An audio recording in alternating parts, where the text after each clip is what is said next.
दूसरा सवाल, पशुओं में चीचड़ी बुखार का रोग कैसे होता है?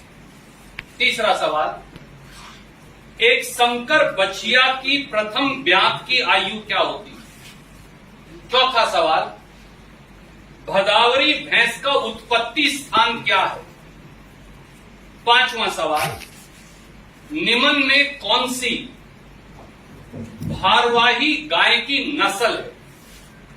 छठा सवाल, भदावरी भैंस के दूध में वसा का अधिकतम प्रतिशत कितना होता है? सातवां सवाल, सांड की नाक में छल्ला पहनाना चाहिए या नहीं? आठवां सवाल, 400 किलोग्राम भारी गाय के लिए शुष्क पदार्थ की दैनिक आवश्यकता कितनी है? नौवां सवाल, दूध निकालने की सर्वोत्तम विधि क्या है? 10वां सवाल, गाय और भैंस किस परिवार से संबंधित है? एक और सवाल, बाजरे की फसल में कितना बीज डालना पड़ेगा? ये साथियों पशुपालन विभाग में वीएलडीए की नौकरी के लिए नहीं, ये खट्टर साहब और उनका कर्मचारी चयन आयोग हरियाणा में पुलिस कांस्टेबल की भर्ती के लिए इस प्रकार के सवाल पूछ रहे हैं। और अब क्योंकि पेपर लीक हो गए हैं तो उनमें से 2 सैंपल्स की प्रतिलिपि मैं आपको भेज रहा हूं, क्योंकि पेपर लीक हो गया तो हम पढ़ पाए। 8,39,000, मैं दोबारा आंकड़ा दोहराता हूं, हरियाणा के 8,39,000 युवाओं ने कांस्टेबल भर्ती के लिए आवेदन दिया। यानी हर पांचवा, अगर एक परिवार में 5 सदस्य हो तो यह लगभग 50 लाख की संख्या हो जाती है। यानी हरियाणा का हर 5वां परिवार इस पुलिस भर्ती से प्रभावित हुआ। पहले दिन ही यानी 7 अगस्त को सुबह और दोपहर बाद दोनों जो पेपर हुए उसमें 3.5 लाख से अधिक नौजवानों ने, युवाओं ने परीक्षा दी। अनुमान है कि युवाओं उनके माता पिता के द्वारा परीक्षा की ट्रेनिंग के लिए कोचिंग इत्यादि लेने, फार्म भरने, परीक्षा शुल्क जमा करवाने, आने जाने का खर्चा उठाने, इसमें हरियाणा के लोगों का 100 करोड़ रुपया खर्च हुआ। परंतु नतीजा क्या निकला? 28वीं बार फिर पेपर लीक हुआ, पेपर बिका। 12 से 18 लाख रुपया हरियाणा के युवाओं को वो पेपर खरीदने के लिए पेपर माफिया को देना पड़ा और आखिर में पेपर कैंसिल हो गया। खट्टर सरकार और कर्मचारी चयन आयोग हर साल गोपनीयता यानी सीक्रेसी पर 25 करोड़ रुपया खर्च करता है। पेपर कंडक्ट करवाने का ठेका हैदराबाद की एक कंपनी को दे रखा, यानी अगले पेपर भी यही कंपनी करेगी। अब सवाल यह है कि जब पूरा कर्मचारी चयन आयोग पेपर कंडक्ट करने वाली हैदराबाद की कंपनी और हरियाणा के सचिवालय में बैठे सफेदपोश और अफसरशाह वो शक के घेरे में हो, तो फिर निष्पक्ष जांच कैसे होगी और सजा कैसे मिलेगी? और साथियों, सनसनीखेज और चौंकाने वाली बात यह है कि अगर इस कांस्टेबल परीक्षा का पेपर लीक भी ना होता तो भी क्या इन उल जलूल, बेतुके और ऊट पटांग सवालों के आधार पर भर्ती हो सकती थी?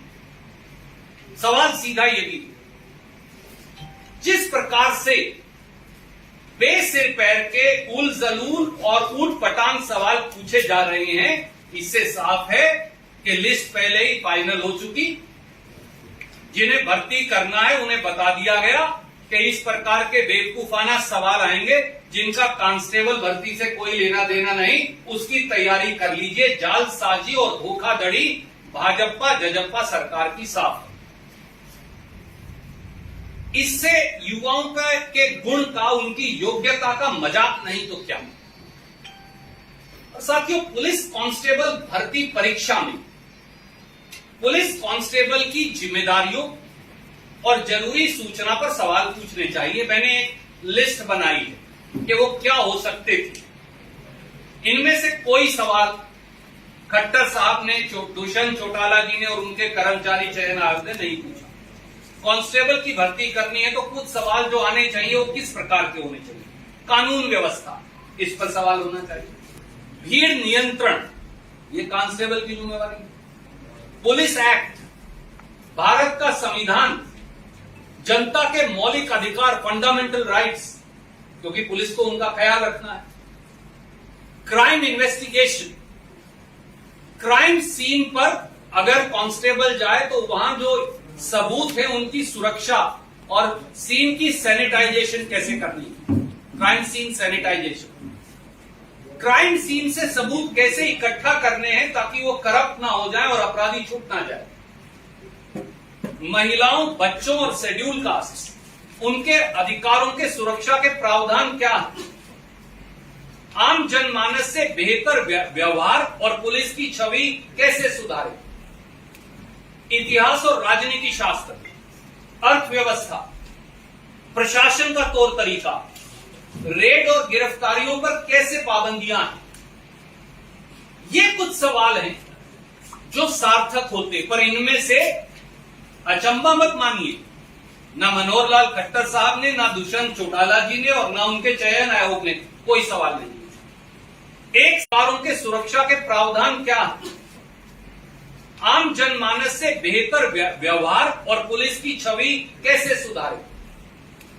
इतिहास और राजनीति शास्त्र, अर्थव्यवस्था, प्रशासन का तौर तरीका, रेड और गिरफ्तारियों पर कैसे पाबंदियां हैं। ये कुछ सवाल हैं जो सार्थक होते, पर इनमें से अचंबा मत मानिए, ना मनोहर लाल खट्टर साहब ने, ना दुष्यंत चौटाला जी ने और ना उनके चयन आयोग ने कोई सवाल नहीं। एक परीक्षा। दूसरा सवाल, पशुओं में चिड़चिड़ी बुखार का रोग कैसे होता है। तीसरा सवाल, एक संकर बछिया की प्रथम ब्यात की आयु क्या होती है। चौथा सवाल, भदावरी भैंस का उत्पत्ति स्थान क्या है। पांचवा सवाल, निम्न में कौन सी भारवाही गाय की नस्ल है। छठा सवाल, भदावरी भैंस के दूध में वसा का अधिकतम प्रतिशत कितना होता है। सातवां सवाल, सांड की नाक में छल्ला पहनाना चाहिए या नहीं। आठवां सवाल, 400 किलोग्राम भारी गाय के लिए शुष्क पदार्थ की दैनिक आवश्यकता कितनी है। नौवां सवाल, दूध निकालने की सर्वोत्तम विधि क्या है। 10वां सवाल, गाय और भैंस किस परिवार से संबंधित हैं। एक और सवाल, बाजरे की फसल में कितना बीज डालना पड़ेगा। ये साथियों पशुपालन विभाग में वीएलडीए की नौकरी के लिए नहीं, ये खट्टर साहब और उनका कर्मचारी चयन आयोग हरियाणा में पुलिस कांस्टेबल की भर्ती के लिए इस प्रकार के सवाल पूछ रहे हैं। और अब क्योंकि पेपर लीक हो गए हैं तो उनमें से 2 सैंपल्स की प्रतिलिपि मैं आपको भेज रहा हूं, क्योंकि पेपर लीक हो गया तो हम पढ़ पाए। 8,39,000, मैं दोबारा आंकड़ा दोहराता हूं, हरियाणा के 8,39,000 युवाओं ने कांस्टेबल भर्ती के लिए आवेदन दिया। यानी हर पांचवा, अगर एक परिवार में 5 सदस्य हो तो यह लगभग 50 लाख की संख्या हो जाती है। यानी हरियाणा का हर 5वां परिवार इस पुलिस भर्ती से प्रभावित हुआ। पहले दिन ही यानी 7 अगस्त को सुबह और दोपहर बाद दोनों जो पेपर हुए उसमें 3.5 लाख से अधिक नौजवानों ने, युवाओं ने परीक्षा दी। अनुमान है कि युवाओं उनके माता पिता के द्वारा परीक्षा की ट्रेनिंग के लिए कोचिंग इत्यादि लेने, फार्म भरने, परीक्षा शुल्क जमा करवाने, आने जाने का खर्चा उठाने, इसमें हरियाणा के लोगों का 100 करोड़ रुपया खर्च हुआ। परंतु नतीजा क्या निकला? 28वीं बार फिर पेपर लीक हुआ, पेपर बिका। 12 से 18 लाख रुपया हरियाणा के युवाओं को वो पेपर खरीदने के लिए पेपर माफिया को देना पड़ा और आखिर में पेपर कैंसिल हो गया। खट्टर सरकार और कर्मचारी चयन आयोग हर साल गोपनीयता यानी सीक्रेसी पर 25 करोड़ रुपया खर्च करता है। पेपर कंडक्ट करवाने का ठेका हैदराबाद की एक कंपनी को दे रखा, यानी अगले पेपर भी यही कंपनी करेगी। अब सवाल यह है कि जब पूरा कर्मचारी चयन आयोग पेपर कंडक्ट करने वाली हैदराबाद की कंपनी और हरियाणा के सचिवालय में बैठे सफेदपोश और अफसरशाह वो शक के घेरे में हो, तो फिर निष्पक्ष जांच कैसे होगी और सजा कैसे मिलेगी?